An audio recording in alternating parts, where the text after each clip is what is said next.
Un giorno come tanti nel quartiere Stanga di Vicenza. Siamo in via dal Pozzo e in questa palazzina un inquilino sta vangando il suo orto sul retro del condominio. Ma a un certo punto succede quello che non ti aspetti. La vanga tocca qualcosa di duro, di metallico. Alt, qui meglio vederci chiaro. Sì, perché alle volte non è nulla, ma alle volte potrebbe essere qualcosa, tipo un ordigno inesploso di chissà quale guerra del passato.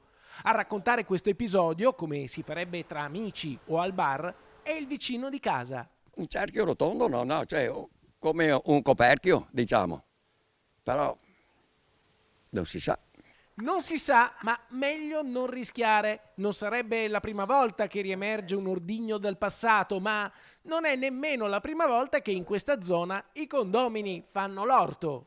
Il proprietario dell'orto stava facendo, ma era anni che veniva fatto l'orto, non era così. La prima volta, e invece questa volta si vede che ha scavato un po' di più, ha trovato quella roba lì, e allora ha chiamato la polizia, è venuta fuori, ha visto e ha detto fermi tutti, qui bisogna chiamare gli artificieri, e pertanto adesso è tutto chiuso, è stato avvisato il comune, il prefetto e tutto quello che si va dietro, e finché non vengono fuori fermi tutti.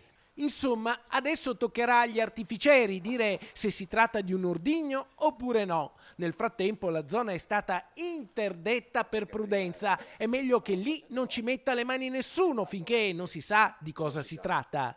Mettere le mani lì è anche pericoloso, perché può essere niente, ma però se invece è un ordigno cosa succede? E allora andiamo cauti, facciamo le cose fatte bene, come si diceva una volta, come Dio comanda. Le cose qui vengono fatte bene e infatti sono state allertate tutte le autorità, ma restano i dubbi su quell'oggetto metallico non ancora identificato. Cosa mai potrà essere? E che ne so, non si sa, non si sa, e quindi non so. Poi questa casa è stata fatta negli anni 70, pertanto avranno scavato? No, porco boia, dico io. Ma cosa vuoi che le dica?